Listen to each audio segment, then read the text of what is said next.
Hello everyone, Assalamu alaikum. This is Kajal sir before you, honored at Kajal's English Care Home in BD. Dear learners, today we are going to discuss on right form verb. Dear learners, no more talk. Let's get started our class. প্রিয় শিক্ষার্থী, প্রথমে আমরা জানি কতগুলো শব্দ দেওয়া থাকবে, শব্দগুলোর অর্থ জেনে নেই। তার পূর্বে সবাইকে লাইক কমেন্টস করে পাশে থাকার আহ্বান থাকবে। রাইট ফর্ম ভার্ব, ভার্বের সঠিক রূপ। থিঙ্ক শব্দের অর্থ হচ্ছে আমরা জানি কি চিন্তা করা, বাবা। অনার শব্দের অর্থ হচ্ছে সম্মান করা, শ্রদ্ধা করা, অনার। মারা যাওয়া শব্দের অর্থ হচ্ছে মারা যাওয়া। ইন্সপায়ার শব্দের অর্থ হচ্ছে উৎসাহিত করা, আগ্রহ জাগানো। বি শব্দের অর্থ হচ্ছে হওয়া, অর্থাৎ be verb, am is are was were. Ask শব্দের অর্থ হচ্ছে জিজ্ঞাসা করা, জানতে চাওয়া। আবার বি আছে এখানে, বি শব্দের অর্থ হচ্ছে হওয়া বা হয়, হয়েছিল এরকম। Am is are was were be verb. Sacrifice শব্দের অর্থ হচ্ছে আত্মোৎসর্গ করা, জীবন দেওয়া, কোনো কিছুর জন্য ত্যাগ করা। ডিফেন্ড শব্দের অর্থ হচ্ছে রক্ষা করা, প্রোটেকশন দেওয়া, যেটাকে আমরা বলি ডিফেন্ড। রিমেম্বার শব্দের অর্থ হচ্ছে স্মরণ করা, মনে রাখা। তাহলে দেখি আমরা কি আছে। পেট্রিজম ইজ এ নোবেল ভার্চু। পেট্রিজম শব্দের অর্থ হচ্ছে দেশপ্রেম। পেট্রিজম ইজ এ নোবেল ভার্চু, দেশপ্রেম একটা মহৎ গুণ। ইট ড্যাশ এ ম্যান, ইহা একজন ব্যক্তি ড্যাশ করে to shed the last drop of blood, অর্থাৎ ইহা একজন ব্যক্তিকে তার শরীরের শেষ রক্তবিন্দু জড়াতে কি করে, ড্যাশ করে। এক্ষেত্রে আমরা কি বলতে পারি, কি আছে এখানে, ইন্সপায়ার, উৎসাহিত করে। কি, দেশপ্রেম যেহেতু একটা মহৎ গুণ, ইহা একজন ব্যক্তিকে তার নিজের শরীরের শেষ রক্তবিন্দু দিয়ে দেশকে রক্ষা করতে কি করে, উৎসাহিত করে। তাহলে আমরা কি লিখবো, ইট ইন্সপায়ার, ইহা উৎসাহিত করে। যেহেতু ইট হচ্ছে থার্ড পারসন সিঙ্গুলার, আমি তুমি ছাড়া, ববে আছে যারা, থার্ড পারসন তারা। যেহেতু এটা থার্ড পারসন, আমি তুমি ছাড়া বাকি এটার মধ্যে আছে, এটা হচ্ছে তাহলে থার্ড পারসন। অতএব আমরা জানি ভার্বের সাথে এস বা ইএস যুক্ত করা লাগবে। এই ক্ষেত্রে আমরা কি লিখবো, inspires. It inspires a man to shed the last drop of blood, to dash the freedom of his country, তার নিজের দেশের স্বাধীনতা ড্যাশ করতে, অর্থাৎ সে তার সর্বশেষ রক্তবিন্দু দেয় নিজের দেশের স্বাধীনতা কি করতে, রক্ষা করতে। যেহেতু টু আছে, তারপরে প্রেজেন্ট ফর্ম লাগবে। প্রেজেন্ট ফর্ম এখানে কি আছে, রক্ষা করা, ইংরেজি ডিফেন্ড। আমরা লিখবো ডিফেন্ড, DEFEND, ডিফেন্ড। তাহলে কি করে, টু ডিফেন্ড দ্য ফ্রিডম, স্বাধীনতাকে রক্ষা করতে, অফ হিজ কান্ট্রি, তার নিজের দেশের। এ ম্যান উইদাউট পেট্রিজম, দেশপ্রেম ছাড়া একজন ব্যক্তি। উইদাউট শব্দ অর্থ ছাড়া, পেট্রিজম শব্দ অর্থ হচ্ছে দেশপ্রেম, স্বদেশপ্রেম।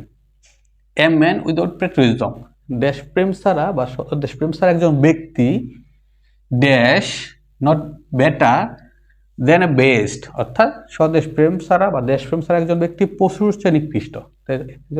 দেশপ্রেম ছাড়া একজন ব্যক্তি হয় পশুর চেয়ে নিকৃষ্ট হয়। আমরা হয় লিখতে গেলে কি আছে, বি আছে। বি এর ক্ষেত্রে আমরা কি লিখতে পারবো, am is are was were. যেহেতু প্রেজেন্ট ইনডিফিনিট টেন্স আসতেছে, অর্থাৎ দেশপ্রেম ছাড়া একজন ব্যক্তি পশুর চেয়ে নিকৃষ্ট হয়, পশুর চেয়ে নিকৃষ্ট হয়। তো এই ক্ষেত্রে বর্তমান সেন্স দিয়ে আমরা লিখবো কি, ইজ। কি বলছে, একজন ব্যক্তি, এ ম্যান, এই কারণে আমরা ইজ লিখবো, আর লিখবো না। আর প্রেজেন্ট টেন্স হওয়ার কারণে আমরা ইজ লিখছি, পাস্ট টেন্স হলে হয়তো ওয়াজ লিখতাম। তারপরে এ ট্রু পেট্রিয়ট, একজন সঠিক দেশপ্রেমিক ব্যক্তি। ড্যাশ বাই অল, একজন প্রকৃত দেশপ্রেমিক ব্যক্তি সবার দ্বারা ড্যাশ হয়, সবার দ্বারা কি হয়, সবার দ্বারা সম্মানিত হয়। কি আছে, সম্মানিত হয়, কি, অনার্ড। আমরা কি লিখবো এখানে, কি লিখবো, কি, এ ট্রু পেট্রিয়ট, একজন বলছে, তাহলে কি লিখবো আমরা, একজন হওয়ার কারণে সম্মানিত হয়। প্রেজেন্ট ইনডিফিনিট টেন্স ইজ, যেহেতু প্যাসিভ, বাই অল, সবার দ্বারা, নিজে নিজে না, আমরা সম্মান তাদেরকে করি। তাহলে is honoured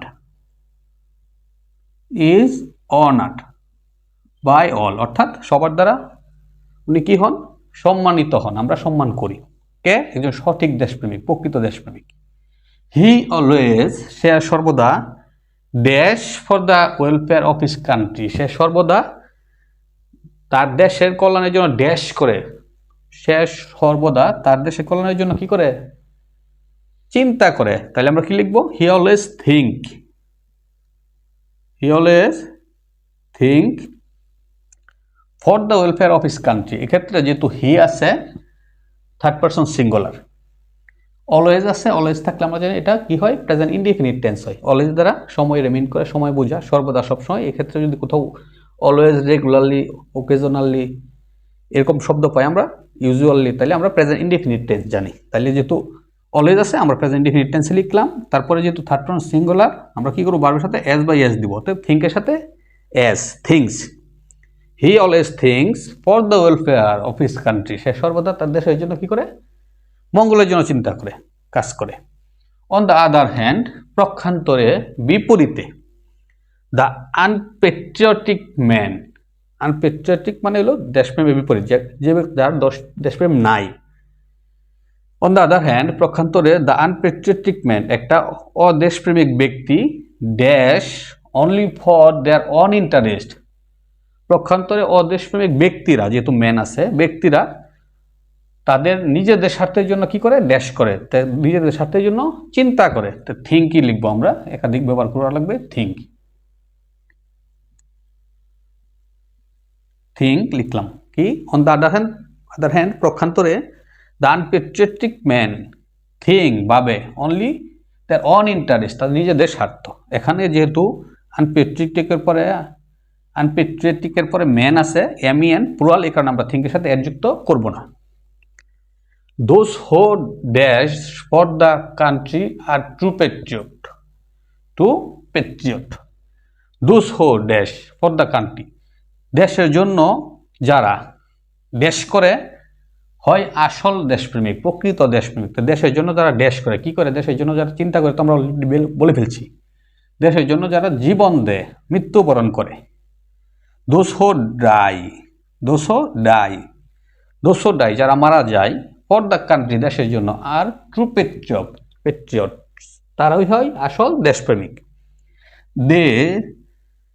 they dash even after their death, তারা এমনকি তাদের মৃত্যুর পরে ড্যাশ হয়, অর্থাৎ এমনকি তাদের মৃত্যুর পরে কি করা হয়, তাদেরকে কি করা হয়, স্মরণ করা হয়, মনে করা হয়। তো মনে করা হয়, স্মরণ করা হয়, এটা কি পেসিভ। তারা মারা যায়, তারা কি নিজেরা নিজেদেরকে স্মরণ করতে পারে? নিশ্চয়ই না, আমরা করি, মানুষ করে, জনগণ করে। এর অর্থ হচ্ছে এটা পেসিভ। এক্ষেত্রে আমরা কি লিখবো, তাদেরকে স্মরণ করা হয়, যেহেতু দে আছে, তাই স্মরণ করা ইংরেজি কি আছে, রিমেম্বার। আমরা কি লিখবো, প্রেজেন্ট ইনডিফিনিট টেন্সে দে এর সাথে আর ম্যাচ করে, আর মূল ভার্বের বি থ্রি। পেসিভের স্ট্রাকচার হচ্ছে অক্সিলারি ভার্ব প্লাস মূল ভার্বের বি থ্রি। দে আর রিমেম্বার, দে আর রিমেম্বার সাথে ইডি, রিমেম্বার্ড, তাদেরকে স্মরণ করা হয়, ইভেন আফটার দেয়ার ডেথ, তাদের মৃত্যুর পরেও। দ্যাট ইজ হোয়াই, যে জন্য, দ্য ফ্রিডম ফাইটার্স, মুক্তিযোদ্ধারা, হো ড্যাশ দেয়ার লাইফস, হো ড্যাশ দেয়ার লাইফ, যারা তাদের জীবন ড্যাশ করছে, তাদের জীবনকে আত্মোৎসর্গ করছে, যাদের তাদেরকে জীবন দিচ্ছে, ইন 1971, 1971 সালে দিছে, মানে কি অলরেডি দিয়ে দিছে, অতীত। 1971 সাল কি ঘটে গেছে, পাস্ট টেন্স। এই কারণে আমরা কি লিখবো, স্যাক্রিফাইসের সাথে ed, sacrificed, SACRIFICED, sacrificed, FICED, sacrificed their life. এর জন্য, দ্যাট ইজ হোয়াই, এর জন্য the freedom fighters who sacrifice their life, যারা মুক্তিযোদ্ধারা, যারা তাদের নিজের জীবন দিছে, ইন 1971, 1971 সালে, আর রিমেম্বার্ড, স্মরণ করা হয়, অ্যান্ড ড্যাশ ফরএভার, স্মরণ করা হয় এবং কি করা হয়, এবং সম্মান করা হয়। যেহেতু রিমেম্বার আছে, আর রিমেম্বার স্মরণ করা হয়, এবং একটা অ্যাডজেক্টিভ লাগবে। এক্ষেত্রে কি আছে, অনারের সাথে আমরা ইডি যুক্ত করে দেব, অনার্ড, অনার্ড। তাহলে কি দাঁড়ায়, দ্যাট ইজ হোয়াই, এই জন্য, the freedom fighters who sacrifice their life, মুক্তিযোদ্ধারা যারা তাদের নিজেদের জীবনকে আত্মোৎসর্গ করছে, ইন 1971, 1971 সালে, আর রিমেম্বার অ্যান্ড অনার, তাদেরকে স্মরণ করা হয় এবং সম্মান করা হয়, ফরএভার, সবসময়, সর্বদা। লার্নার্স, আমরা আবার রিপিট করি, patriotism is a noble virtue, স্বদেশপ্রেম একটা মহৎ গুণ। ইট ইন্সপায়ার এ ম্যান, এটা একজন ব্যক্তিকে কি করে, উৎসাহিত করে, to shed the last drop of blood, জীবনের সর্বশেষ রক্তবিন্দু দিয়ে, to defend the freedom of his country, তার দেশের স্বাধীনতা রক্ষা করতে।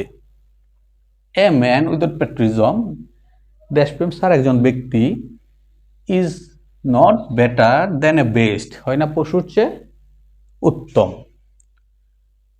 এ true patriot is honoured by all, একজন সঠিক বা প্রকৃত দেশপ্রেমিক ব্যক্তি সবসময় সম্মানিত হয়। He always thinks for the welfare of his country, সে সর্বদা তার দেশের স্বার্থের কথা চিন্তা করে। অন দ্য আদার হ্যান্ড, পক্ষান্তরে, দ্য আনপেট্রিয়টিক ম্যান, একজন অদেশপ্রেমিক ব্যক্তি যার দেশপ্রেম নাই, চিন্তা করে only for their own interest, তাদের নিজেদের স্বার্থের কথা চিন্তা করে। Those who die for the country are true patriot, যারা দেশের জন্য জীবন দেয়, মারা যায়, তারাই আসল দেশপ্রেমিক। They even after their death, they are remembered even after their death, তাদেরকে মৃত্যুর পরেও স্মরণ করা হয়। দ্যাট ইজ হোয়াই, এজন্য, the freedom fighters who sacrificed their lives, এর জন্য মুক্তিযোদ্ধারা যারা তাদের নিজের জীবনকে আত্মোৎসর্গ করছে ইন 1971, 1971 সালে, are remembered and honoured for ever, তাদেরকে সবসময় সম্মান এবং শ্রদ্ধা করা হয়। Dear learners, I hope you have got a clear message from my discussion. Today, thanks to all.